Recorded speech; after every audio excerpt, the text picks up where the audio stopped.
ये कुलदीप दीदी कहाँ हो? का कहा थे? अरे भाई भौजी कहाँ सावत है यार, बहुत निक लागत है। अरे तुना जनवन के बारे में हम बतावत है, सुना सुनावा भाई सुनावा। ला सुना। अरे भौजी दल के आँख में काजल अपहुआ देख पहिन के छागल जाली रोज घूमे कादीपुर बाजारी।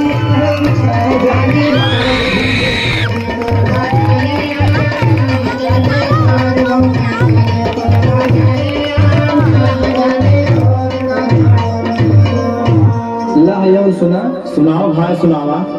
अरे इसनो पाउडर खूब लगावे आ बेग बगले में लटकावे।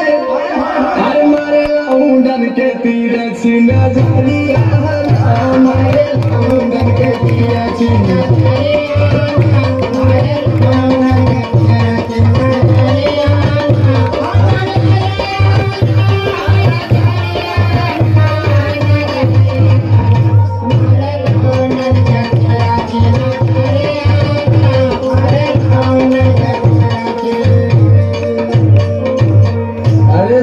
राहुल भैया अरे यार एक पन्नावर आवा जैसे श्री देवी फेल के। अरे आओ सुना पहले। सुनाओ भाई सुनावा। अरे इन करे ऐसन ठाट बार, अरे इन करे ऐसन ठाट बार खाई रोज बिजथुआ में चाट। अमरद करा थे नरेगा में नौकरी, अमरद करा थे नरेगा में नौकरी।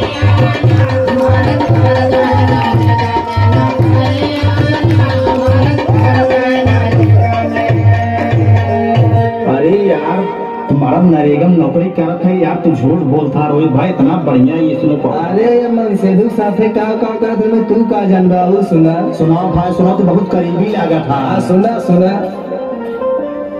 आय अपना गद्दा डबल बिछावे, अच्छा तकिया गोले के लगावे, रोज पिया से मिजावे कमरिया, रोज पिया से मिजावे।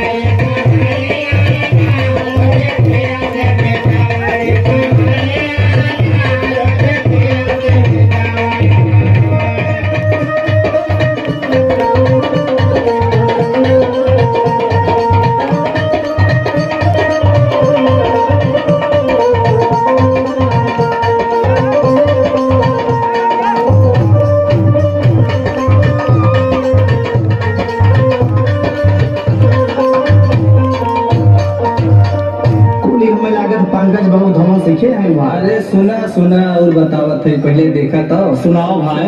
अरे भौजी पावे जब ना खानी था रोहित भाई। अरे सुना तो भैया सुनाओ भाई। अरे भौजी पावे जब ना खानी, अरे इनके घेर ले बेचैनी, चाही झोली भर के सूरती सोपारी, चाही झोली भर के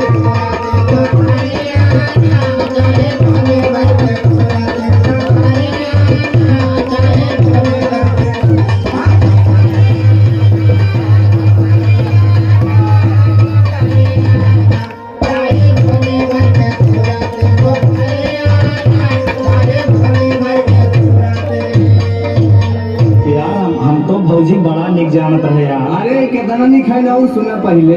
देखा भौजी क्या बुरा न लगे इस दिन बोला। पहले सुना तो बुरा का लगे, जो करतूत है वह बतावत है। सुनाओ सुनावा।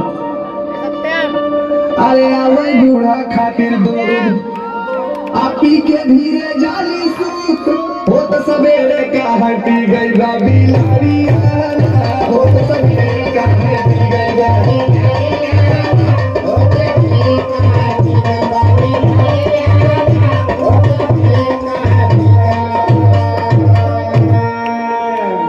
अरे शादी की हाजिन मोरे भैया तू तो कई लिए है। अरे नहीं तो धोइबा लूगा साया, राहुल रोहित रही है भैया बिन में राहुल रोहित रही है भैया।